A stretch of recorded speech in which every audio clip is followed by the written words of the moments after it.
talking about the bigger problems in the world, I want to narrow it down now and get a bit of a sense, an overview of Africa from this economist. When I say economist, what do you essentially do? Because all I do is I see you on TV and I read you in the newspapers, Stanlib, Kevin Lings. What we do is we kind of analyze the economic data as it becomes available. And initially when I started working, we just focused on South Africa, and that was kind of good enough, it seemed. But literally over the last 10 years, you have to focus now globally. I spend more of my time analyzing the global environment than I do the SA environment. We've looked at this thing in the world, and we've agreed. You have agreed with me by proxy that we're all pretty stupid. Okay. Now, how does that impact on Africa? Okay. The problem is that when the US got into trouble, it affects the entire world, and it's just a simple matter of size. You can't avoid it. If a small country in the middle of the Indian Ocean got into trouble the way the US did, you wouldn't even know about it. You'd read about it on the third page. Mm-hmm. The world's biggest economy, it's 24% of the world, which doesn't sound that huge, but it's by far the biggest economy. The second biggest is now China, and that's 8.7. What's Africa? Africa's sub-Saharan Africa, 1.6% of the world. So quite a lot smaller. Okay. Yeah. So when the US gets into trouble, because it's so big and because its influence is really honestly global, it has a direct relationship with China and with many other countries through global trade. Global trade has exploded over the last 10 or 15 years. When the US gets into trouble, it's near impossible to avoid being caught up in it. So if you look at South Africa... You're going to answer my question at any stage here. Yeah, I'm getting there. If you look at South Africa, there is nothing we could have done to avoid the crisis. Likewise for Africa, there's nothing Africa could have put in its place to say, we're going to stand isolated from this. You think about it, you don't want to isolate yourself from the world. We're trying to integrate. Since '94, we've been trying to globalize, drop tariffs, drop duties, get ourselves involved with the world. We've achieved that. When the US gets into trouble, we get affected by it because we can't sell goods. We can't sell our goods externally. If the US consumer is now trying to repay debt, lacking confidence, not shopping, that means they're not buying goodies. Mm-hmm. When they're not buying goodies, the people who make the goodies are not selling goodies. But we don't make goodies. Okay, the so Chinese make goodies. 100%. But what do the Chinese use to make the goodies? They use raw materials. Let's call it iron ore, steel, all kinds of inputs. So China buys stuff from a place like Africa, raw materials from South Africa, buys the stuff, processes it, makes a goodie, an iPod, and sends it to the US to consume. Yeah, but hang on, whoa. Stop there. Because China has not stopped buying those resources from Africa. Yeah. What they've done is they certainly slowed down the amount of resources, not as if they stopped. They were buying a certain amount, and because they don't sell as much to the United States, they buy less. No, but then why is silver at its highest level? Ooh, okay. Why is gold thundering through the ceiling? Okay, you're asking two different things. The one is why we got affected by the crisis. And remember, we post the crisis, we passed that. So the crisis was 2008, 2009. Everybody got affected because literally the consumer of last resort, the US consumer, stopped consuming to the extent that they were. Everybody got affected. Now what the US has done is they've stimulated. They've cut interest rates to 0.25% in the United States, lowest ever recorded. Try to get the economy going. So the economy is recovering in the US, and as it starts to recover, it is growing. It's grown by 4 consecutive quarters. It's now had positive growth. It's just not growing as fast as they would want or what they got used to. So, but it is growing, and it's probably this year grows at about 2.5%. Now, 2.5% is not what they would want. It's not what the world wants, but it's growth. It's just that when we look at it, it's fragile growth. But the consumer confidence is still very low. That's so isn't the money stopping at the bank? It's fragile, exactly. So when we look at it, yes, it's growing by 2.5%. But what we investigate is how robust is that 2.5%? And when we investigate it, we realize unbelievably fragile. Now, let's go back to my first question. Which was? You see, you don't even listen to the question. You just start. You economists give the answer you want to without even listening to the question. Let's listen to the question. Turn around and go, what is your name? And you say, the Rand is trading at 6 Rand to the top. Yeah. Okay. I do that in my sleep. How Is this still affecting Africa? Or are we starting to come out of it? We've started to come out of it. Africa is actually recovering nicely. We're looking at a growth rate into next year of about 5%. Now, let's go even further south in the African continent. Yes. South Africa. Yeah.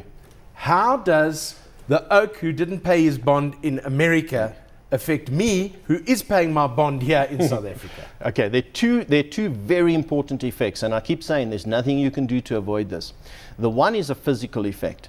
He's not paying his bond, he defaults, and as a result, the banking system and the economy comes under pressure, which means consumer confidence falls, consumer shopping falls. He buys less stuff physically in the US shop. Okay. The problem is that then affects the entire global industrial production, which means, let's simplify it, China is not making as much stuff, which means South African companies are not selling as much stuff to China to make the goodies to sell to the US. So there's an indirect link, but that link is very quick. That will happen within a period of 3 months, that South Africa's orders ease up because the guy in the US is not consuming. So but surely it will be the reverse as well. Oh yes, that's what we want. We're sitting here saying, please US consumer, go take credit, go shopping. We want that.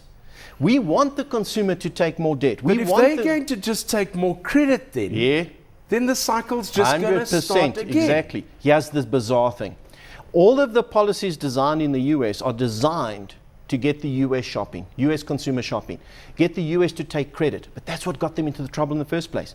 But if you don't get the US consumer to take credit, the US economy will just go along at a very, very moderate pace. So there it goes. Ding! So stupid comes up again. Exactly. So here's your risk, that you take interest rates to 0.25%, the lowest ever, and the consumer does take credit.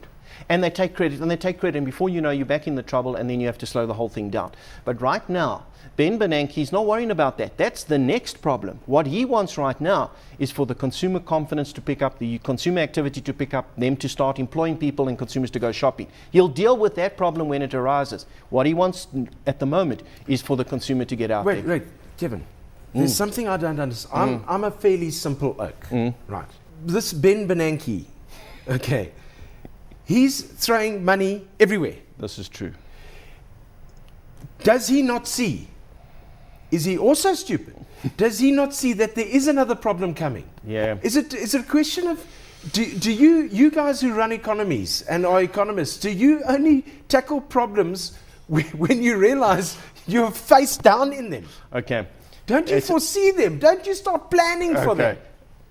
Brilliant point. No wonder the world is in such a mess. It's been run by oaks like this. Okay. Jeez. They should have seen it, and and with hindsight, they're trying to understand why they didn't see it. The economists in the United States should have seen this happening. Certainly, the Federal Reserve should have been more aware of this. They would have had their data in front of them. As it turns out, they didn't. That's a whole show as to why they didn't do it. But having seen this, having not seen it, you then end up with a crisis. When you're faced with a crisis, you've got no alternative. The banking system, the United States banking system, was at the point of collapse. You had no choice. So you intervene. Now, having intervened, you've got a choice. Do you intervene, but in a way that the economy doesn't recover for years and years while you pay back the debt and while you get your balance sheet into better shape, while you get yourself better organized? Politically, that's unpalatable. In terms of the pressure in the US to get going, employ people, is just phenomenal. When you're being quizzed, you're Ben Bernanke, and you called in front of Congress, and you're being quizzed, what's happening to the economy? Why is it not growing? Why are we not creating jobs? You best have answers. So the pressure on a guy like Ben Bernanke to get the thing going is enormous. He responds to that pressure as best he knows how. Of course, if he gets the thing going and the economy is now growing too fast, too much credit, he's going to have a second problem. But he's not worrying about that right now. But now, you said, right at the beginning of this show, you said, when I asked you why the world is in such a mess, you said it's the biggest crisis we've had in 100 years. Yeah. Are we not now looking at these crises coming up every sort of 15 to 20 years because of the way that these guys are reacting? It depends on how you manage this going forward. It depends not on how, let's be specific, it depends on how the US, the UK to some extent, parts of Europe manage this. At the base of it, they overindulged. They took on too much credit. Now they're trying to get themselves into better shape, but they're trying to do that by getting themselves into better shape, but not growing. They want something in between. They still want the economy to grow.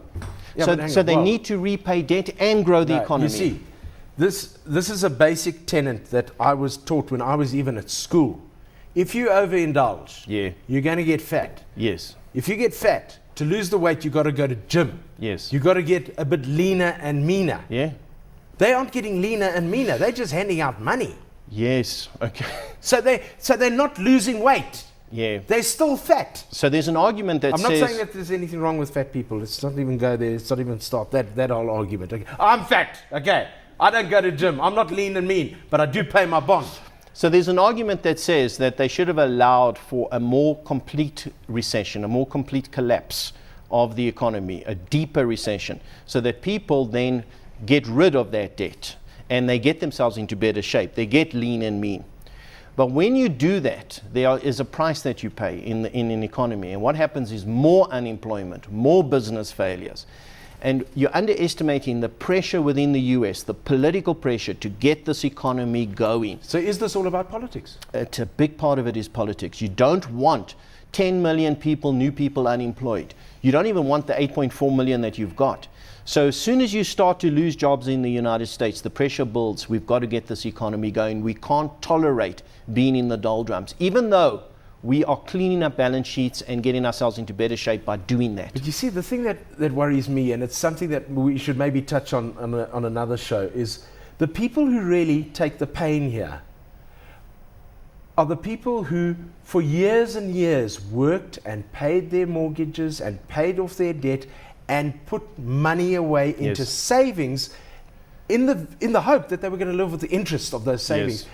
And there's no interest there now. So that's the dreadful part of this whole thing. So there's a lot of anger in the system. There's a lot of anger, particularly in the US and in the UK, at the banking system, because people recognize that the banking system got the US economy into the trouble that it's in. Should governments be regulating their banks more strictly? The problem, they've got the regulation, they've got the rules, they just never enforce them properly. So I'm not in favor of more rules. We've already got a ton of rules. Fine. Well, then implement the rules people better. Then surely are pointing their fingers at the wrong places. They shouldn't be pointing them to the banks. They should be pointing them at governments who are not regulating the banks in terms of the regulations they have in place. There needs to be much better, much more effective oversight so that you don't get into this situation. Okay, so summary.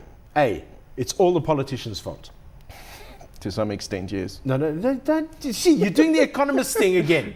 Okay, but look, if the interest rate goes up, then this will happen, and maybe go down, and that'll happen. Okay, before we summarize, let's just add one thing to the equation. We haven't got time. I know, but nobody forces you to buy a house. You've got to recognize that there's a part that the consumer plays in this. Nobody forces you to take a credit card. You do that out of your own free will. But you offered it. Of course, and the bank offers it to you. Yeah, but you can't. And the government should be regulating the bank. Yes. So it's the politician's fault. But let's just not agree with me on for once. Okay, it's the politician's fault. Okay. Right, it's the politician's fault. Yeah.